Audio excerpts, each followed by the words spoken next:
Today I'm chatting with Charis Atwood, founder and CEO of FF&E Consultants. And today we're going to discuss the importance of building model rooms for hotel projects. Hi, Charis. Hi, Scotty. Thanks for having me on. Yeah, I'm excited to chat with you about this topic. So before we dive into all things model rooms, why don't you give us a little background, start with a little background and your experience as FF&E consultant and an owner's rep in the hospitality industry. Sure. So I kind of landed in hospitality by accident many years ago, about 25 years ago. Landed myself at a timeshare company and quickly realized that that was not something I was interested in, and moved on to a hospitality development company at the very beginning of 2000, hired on as a project coordinator. The company handled projects of all sizes, from branded to non-branded, and I started as a coordinator, but quickly kind of got brought into the FF&E side of things. We managed the construction side of projects, but also had a team that managed the FF&E, which is pretty rare for development companies to have someone to focus on that portion of things. So worked there for about 23, almost 24 years. Worked my way up the ranks, left them in 2023 as a vice president. So I was working on all types of projects. Through the process of moving up through the company, I experienced a lot of different exposure to different parts of the process on hospitality development, new builds, and renovations. And so decided in 2023 that I was ready to go out on my own and share my experience with other clients and other companies. And so I started FF&E Consultants, where I help owners, anybody involved in a hospitality project, really navigate the design process from the very beginning, where you're budgeting and providing timelines for a project, all the way to the end, where rooms are turned over to operations and they're getting ready to put guests in rooms. So that's what's been going on with me for the past 24, 25 years. Wow. So you have a lot of experience in this space, it sounds like. A lot diverse experience, lots of hotels, like I said, branded and non-branded, but lots of casinos as well. Casinos, country clubs, schools even. So my specialty is hospitality, but I have a lot of experience with project management across the board on different types of construction projects.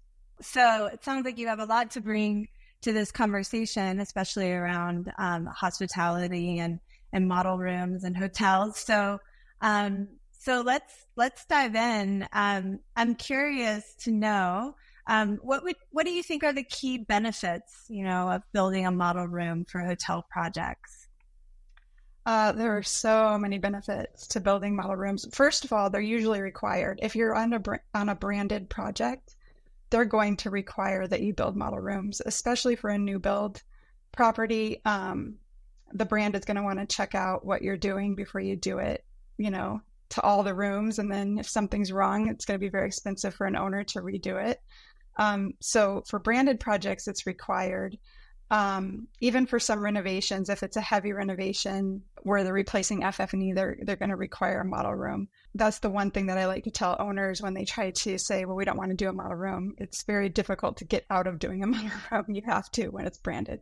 One of the biggest benefits of a model room is not just to see the FF&E. Of course, I think the FF&E is so important because that's what I do. That's what I focus on. But the model rooms are a great tool for construction on a new build project, for the construction team to get in there and build a sample room with all the specified plumbing and all the specified, HVAC and tile and flooring and finishes on the walls and things.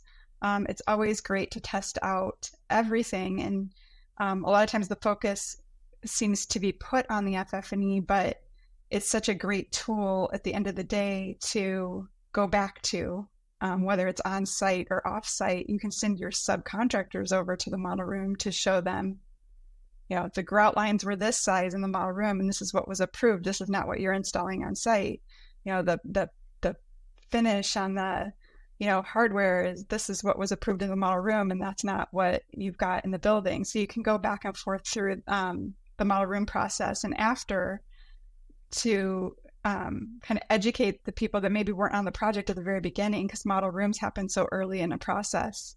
But ultimately, the biggest benefit of model rooms is to see everything firsthand, see an actual hotel room come together with everything that's been specified, and pick apart the things that maybe didn't work well, or you didn't think of up front. Get those things fixed in the model room process, so that again, you're not multiplying it times 200, 300, or 1,000, depending on how many guest rooms there are. You can kind of nip it in the bud in the model room process. Yeah, so I have a couple of questions that come up from that. So first, you mentioned that there are some owners that don't want to do a model room, and what are their reasons for that usually? I think it usually comes down to the same things everything comes down to, right? Cost and time. So if nobody has, it can take 6-7 months to put the model rooms together from the very start to completion. And so if that hasn't been planned for in your construction schedule, it's hard to convince someone that they need to add that in, and possibly, delay the schedule by a few months because it wasn't planned for. And then on the cost side, a lot of people don't want to spend the extra money to either purchase what needs to be purchased for the model rooms, or what I always tell everyone is consider the furniture, at least for a model room, as attic stock. Like, you had to order it, you went through the process of having it all approved. At the end of the day, it's not a waste of money. You still have these extra pieces in your inventory that you can then filter into the property if you need attic stock for items. So a lot of another great benefit, going back to your first question on the mock-up rooms, is that owners a lot of times will use them as a sales office or sales tool. So they'll be able to walk potential guests, the sales team can walk groups through the model rooms to show them what the hotel will look like in a year or 18 months if they're booking, group sales and things like that in advance. Mm-hmm. So the model rooms typically get built, I would imagine, very early on. Is it sometimes before even they break ground on construction? Yeah, sometimes they need to happen very early on because they dictate, of course, the FF&E. You don't want to start purchasing your furniture till you've got approvals, which is important whether it's a branded property or not. Your owners group is going to want to see what they're buying and give their sign off on it before you have a manufacturer start manufacturing all these pieces of furniture. And so also on the contractor side, right? So they see and know what they're building multiple times over. You want to get that done early on in the process. The location of the model rooms can be tricky. I've done model rooms in all kinds of scenarios. Sometimes they're on site, sometimes they're off site, sometimes they're in the actual building, like if it's a renovation. Sometimes the trick with that is having anybody that you want to tour through the model rooms, you really have to be careful about touring them through a construction site. So usually they're in a adjacent office or, a sales office that's near the location. Yeah. I would imagine too that, doing the model rooms early on, I think you mentioned it could save them from doing something, catastrophic, and that they then, have 200 rooms of, or something like that. What are some examples of things that you've seen, maybe either would have not happened if they'd done a model room, or that they caught, doing the model room? We had one model room where this is my go-to example all the time because it just makes me laugh, but it makes me cringe at the same time. We had a model room where the project management team and the client thought it was all about the FF&E. They didn't understand that brand was going to come and look at every single detail of the room. And they used the wrong hardware on the bathroom door. So when the brand representatives were they walked into the bathroom, closed the door, and then they couldn't get out because they used the wrong hardware.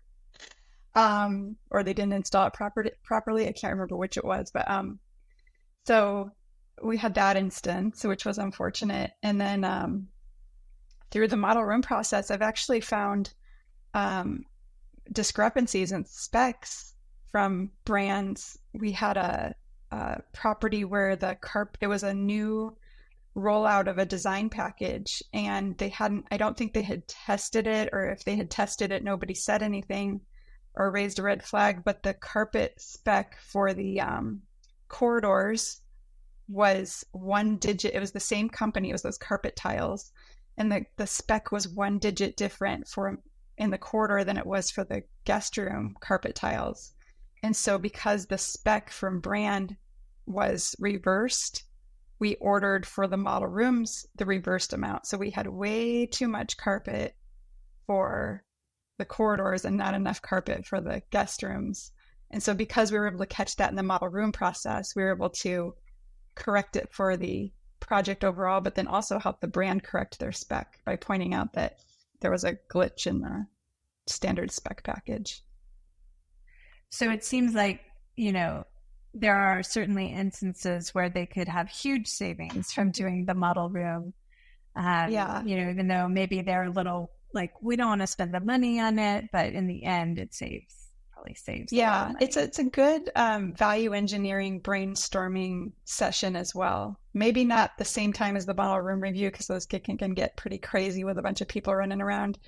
But before or afterwards, it's a good tool for, do we really need 2 floor lamps in this room, or can we eliminate one? And what's that going to cost? Oh, that's going to be $50,000 savings. That's great. Let's do that. Let's suggest we do that. Or, we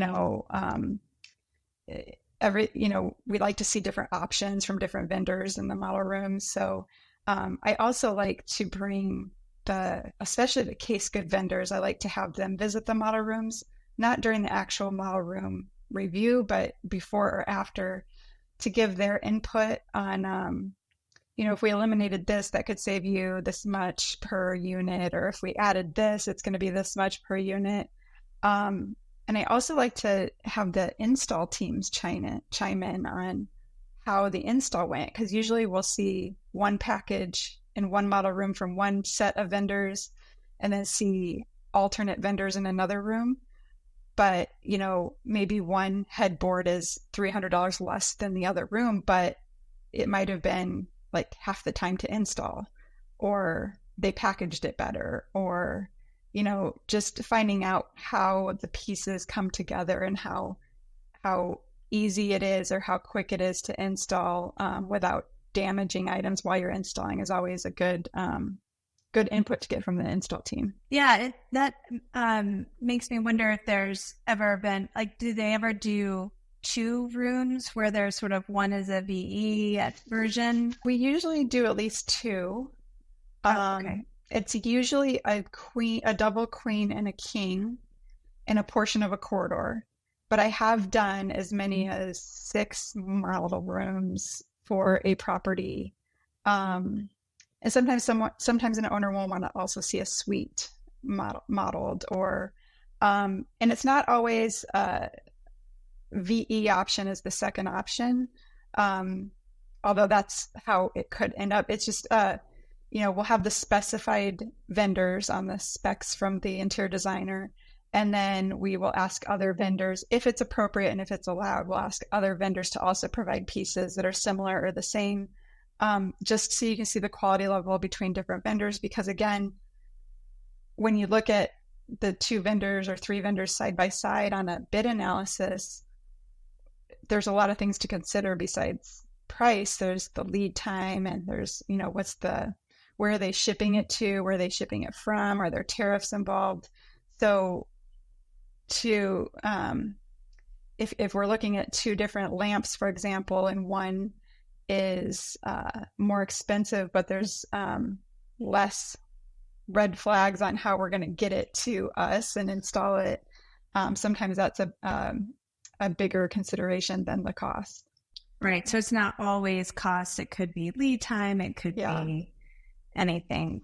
That could be interesting. Yeah. When it comes to scale of the project, so, maybe a boutique hotel versus, a hotel with 200 plus rooms, how does that influence the way that, the teams approach these model rooms? Does it change? The approach is usually the same. We've always pushed for an actual build out of a model room. Especially if it's a new build and you've never seen the rooms before fleshed out, we always really push to do model rooms just so everyone's on board with what's happening and satisfied with what we're doing. The boutique projects, a lot of them, are non-branded, so it's not a requirement. I have had instances where, while we didn't build out a complete model room, because when we're talking about model rooms, we're talking about a room that you walk into and it looks like you're staying at a hotel. You could just, unpack your bags and, the shower probably doesn't work and the toilet's not going to work, but you could, it looks like you could stay there. I have had some situations for smaller projects where they don't build out the room, but they still order the furniture, and maybe we chalk out the size of the room and the walls and everything in a warehouse, and then put the furniture in place to make sure it fits and everyone can walk through that way. We've had situations where we've just ordered samples. If a model room wasn't necessarily required, we still recommended that they order samples of certain pieces to make sure that they're, okay with what we're ordering. So yeah, we've gotten creative with how to do a model room. And sometimes it does end up just being samples that get reviewed. Yeah. And when you do those where you sort of chalk them out, are you also accounting for, electrical, and where are the outlets, and how far does the door swing and things like that? Yeah. Are you chalking out all of that? Yeah. We do the actual room, and bathroom, and then double check all the outlet locations and quantities, that, behind headboards, especially, there's so many. Most of the headboards now have plugs because they have lights in them, and convenience outlets. Those have to plug in or be hardwired to electrical. And then you also have all of the things that go on the nightstands, right? Those can't be plugged into the convenience outlets for guests. They have to go behind everything. So a lot of times we find that there's not enough outlets behind a headboard, or they're not positioned properly behind a headboard, because we do have quite a few projects that have those, headboard walls that are just a bunch of pieces that come together, but everything has to feed back behind there. What would you say are some unique challenges that you've seen designers face when they're trying to, create these model rooms? Is there anything that comes to mind? One of the things that we run into a lot is when you build out a complete model room, sometimes the architecture side and the interior design side don't always jive together, right? Or many times it's the same team, which is nice because then they're working together already.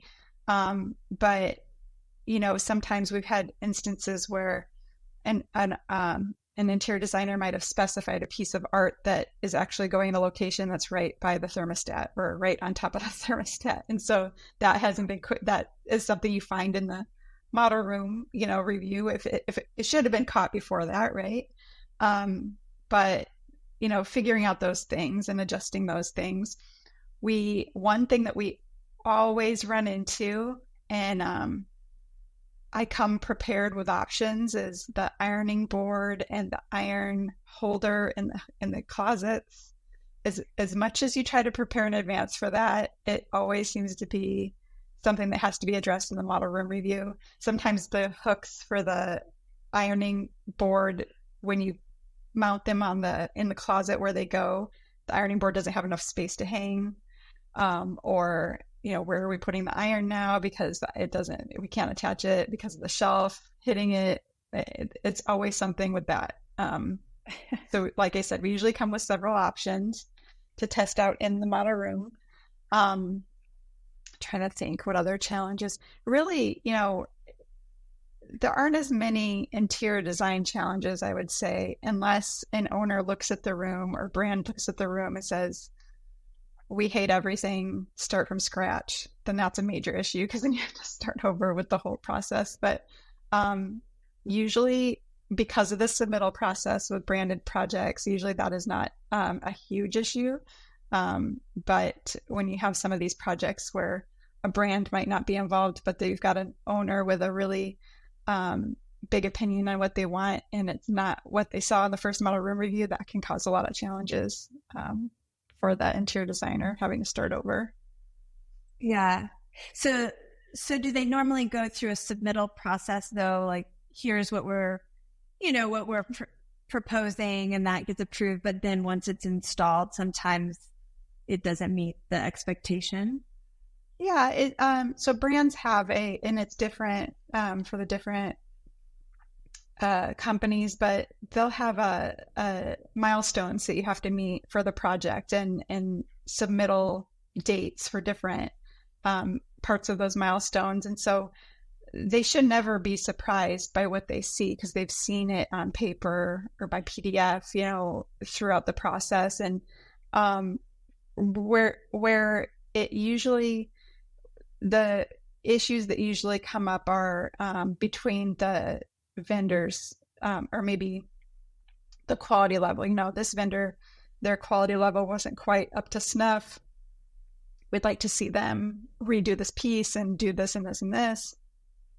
Or, this vendor did a better job than this vendor. We would prefer for you guys to use this vendor. That's the kind of thing that we usually have to do. But for branded projects, scrapping everything and starting over is really not something that happens very often, because they've been involved through the process. Yeah, sure. And they probably have more strict guidelines about what's being specified too, I would imagine. Yeah. And when you're, the limited service sector, especially, they have standard specs that they provide for the guest rooms. So, most of my clients have always wanted to deviate a little bit, add a little extra, something culturally from the area they're in, or change some fabrics here and there. The artwork is a big one that gets tweaked quite a bit based on location. With the standard specs, it makes it very easy. But when you get into, the more upper scale and luxury projects, there's not, they might have a couple standards, like in the lobby, or, different things like that, or special type of mattress or things like that. But they usually leave a lot of that up to the interior designer to differentiate the property from others, but keeping the basic standards that they have in place. Mm-hmm. Right. So the higher end hotels have more flexibility as far as like what you specify as a designer. Mm-hmm. Yeah. And is there anything, you've done this for a long time. Let's say there's a designer who's sort of getting their feet wet specifically in the hotel realm. Is there anything that you might caution them against, when they're thinking about what they're specifying for hotel projects specifically? Yeah, I mean, functionality, of course, is always important. using hospitality vendors that provide contract quality products is very important. Deviating to, vendors that nobody's heard of, or trying to give a friend a chance that's a vendor that's not really proven themselves yet can be difficult, just because the hospitality vendors there's so many out there, and they've really done a great job with making sure that their products are going to be safe in a hotel environment, that hundreds of people using this piece of furniture is not going to affect the durability or, the construction of the piece. I caution newer interior designers against, hopefully they're working for a firm that has a great, process for their specs, but we have received quite a few spec packages that are basically Pinterest photos. And they say, hey, buy this from Wayfair. Those are the things we try to stop early in the process from happening, because you never know what you're going to get when you do something that way. And that also leaves a lot of the design process up to the purchasing agent, whereas the interior designer should be specifying clearly hospitality grade pieces that are made for hotel use or restaurant use or, pool use, anything like that. Trying to think of what else I would caution newer interior designers. Just to be very, very detailed on their specs. If you're not, you leave too much up to the vendor and purchasing agent to try to figure out, and they're not the interior designers. So to just be very specific on what they're looking for. Obviously, nowadays, hospitality hotels are they feel very homey, very residential. But the truth is that they're still contract grade. It's still very much meeting the standards that are expected for contract and passing all the double rubs and the sit tests. But also, as designers submit their specs, they can't really do it the way that maybe they used to in residential, where they can, it's one item that you're ordering or right. 2 items, not, hundreds. So you have to be very careful. Yeah. The other thing that any interior designer, just be cognizant of the budget. We always provide the budget, the estimated budget anyway, or the budget. We always provide that up front so they know what they're designing against. If they don't feel that it's a fair budget, they'll raise their hand and we'll try to work through things. But I can't, so many times I see specs come through, and when the purchasing agent tells me what the pricing is on items, I'm just blown away. Like, why would they think that a, $9,000 table is appropriate for this type of property in this location? And this, again, keeping the budget in mind up front is going to save so much time on the purchasing end, and ultimately the whole timeline of the FF&E. If the purchasing agent is having to go back and forth trying to find different vendors for you because you weren't looking at the budget when you were designing a space, it just delays the process. Mm-hmm. And of course, we want to use what the original intent was, and make the interior designer's design come to life. And we don't ever try to, take that away. It's just that we also have to be able to afford it. Yeah. Well, and that's where you come in, right? As the owner's rep, to sort of say, we have to rethink this part. Do you find that sometimes if a designer is submitting something that is a little above budget or a lot of above budget, that they're hoping that there's some give and take somewhere else, or that they can, this can be value engineered? Is there a reason why you see those specs so high, clearly? Yeah, I think that is part of it. And we have been able to work through that in some ways.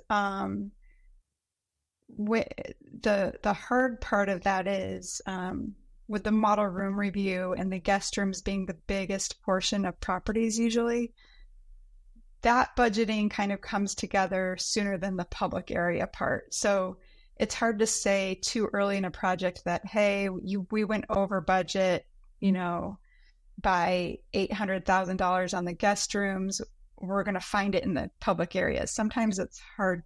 You can't really say it that early on because you haven't seen the specs or know what's happening in the public areas yet.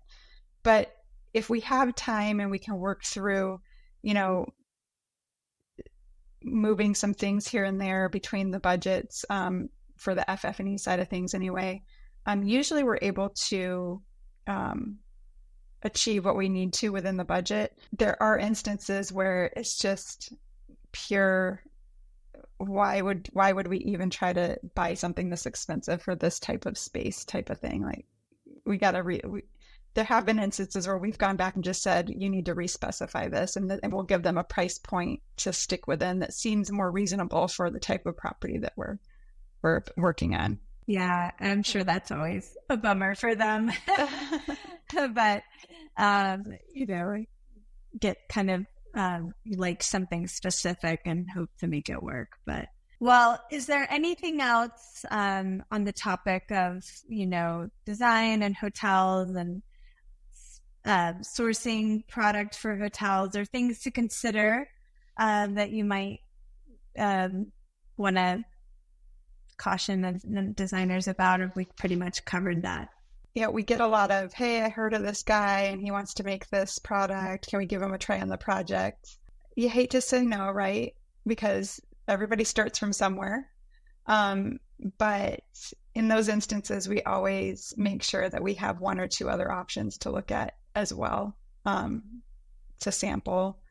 And it's a good learning experience for those vendors that are just starting out too in hospitality. They can then take the notes of, well, you guys provided this chair, but let us tell you why these other chairs were superior or why they were selected. And it can be anywhere from construction to, price point, lead time, but usually it comes down to quality and durability. Yeah, don't send me any Pinterest specs, please. Only full detailed specs. Mm-hmm. Yeah, I don't want to go shopping on the internet for something that someone saw that they liked. Yeah.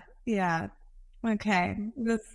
That makes it difficult. That makes the process more back and forth, and just so designers, full specs, link to direct product.